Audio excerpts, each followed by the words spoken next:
आज की निश्चित ऐतिहासिक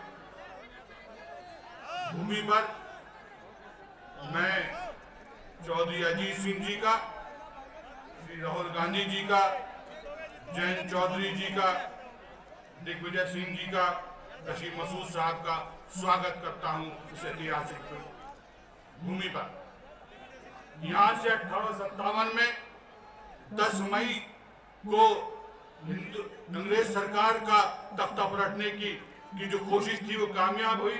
आज आप लोग यहाँ बैठे हैं, इस तारीख को लेकर आज आपकी ये मुहिम भी कामयाब होगी। आप आने वाले समय में बीएसपी का तख्ता उत्तर प्रदेश से कि 5 साल में मैंने विधानसभा में पूछा, मायावती जी बैठी थी, उनके पूरे मंत्रिमंडल वाले ही बैठे थे, विधानसभा चल रही थी। मैंने पूछा उनसे कि उद्योग के बारे में आपका क्या ख्याल है कि उद्योग क्यों नहीं लग रहे उत्तर प्रदेश के अंदर। मैंने पूछा माननीय मुख्यमंत्री जी, आप या आपके सहयोगी 3 उन इंडस्ट्रीज का नाम बता दे जो बड़ी इंडस्ट्रीज हैं, जो मल्टीनेशनल इंडस्ट्रीज हैं। 3 मल्टीनेशनल इंडस्ट्रीज के नाम नहीं बता पाए। तो ये हालात हैं यहाँ। आप जब बात करते हैं, मैं मुख्यमंत्री जी से, मैं सपा वालों से, बीजेपी वालों से और बीएसपी वालों से पूछता हूं कि 21-22 साल के अंदर आपने कौन सा कारनामा कर लिया। बहुत बड़े अलंबरदार बनते हैं माननीय मुलायम सिंह जी, सपा बहुत बड़ी अलंबरदार बनती है मुसलमानों की, बीएसपी बहुत बड़ी अलंबरदार बनती है। फिर ये बतावे कि आखिर हमारा 3% नौकरी में हम क्यों हैं आज तक। ये कोई बतावे तो कि इसकी वजह क्या है कि हम 22 साल गुजर गए, तुमने अलंबरदारी करी, तुमने झंडा उठाया, तुमने कहा कि हम तुम्हारे रहनुमा हैं। तुम्हारी रहनुमाई कहाँ खत्म हो गई जब हम 3% से ज्यादा बढ़ ही नहीं रहे। हमारी आबादी 18%, 19%, हम 3% पे रह गए। मैं पूछता हूँ 5 साल 6 साल का हिसाब लगा दो, 5 साल 7 साल से ज्यादा नहीं। जितने भट्टे हैं यहाँ, जितनी मजदूरी है, जहाँ कोई और हुआ करता था वहाँ मुसलमान आज वहाँ मजदूरी कर रहा है, वहाँ ईंट ठोक रहा है, वहाँ आपकी मजदूरी कर रहा है। ये क्या वजह है? वजह क्या? कौन बताएगा इसको?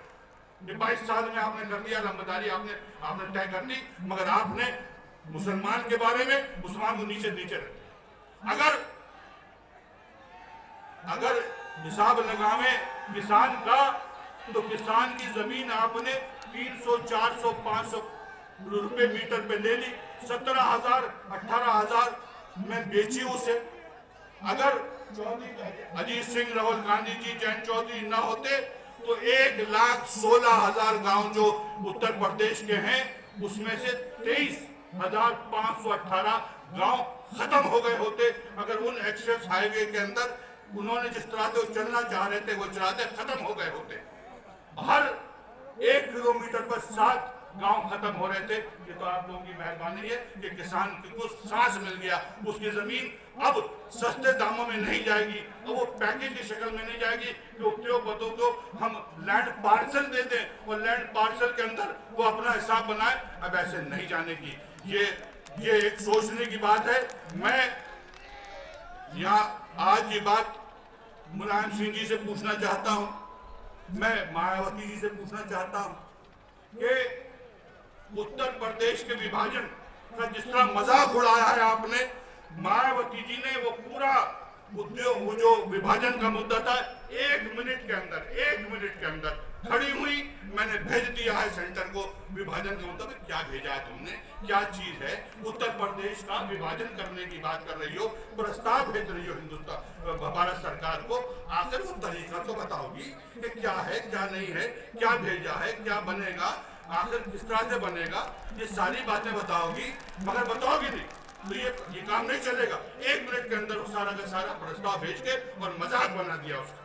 मैं इसी के साथ, या मैं देख रहा हूँ ये जन सलाह जो यहाँ चला है, मेरठ में ऐसी मीटिंगें कम हुई। ये ईमानदारी की बात है। मैंने बहुत देखा है, काफी उम्र गुजर गई है, मगर इस तरह की मीटिंग कम ही हो, ये निशानी है इस बात की कि अब लोग मान गए हैं कि ये सरकार को हटना चाहिए। कांग्रेस राष्ट्रीय लोकदल वापस सरकार बनाएगा। धन्यवाद।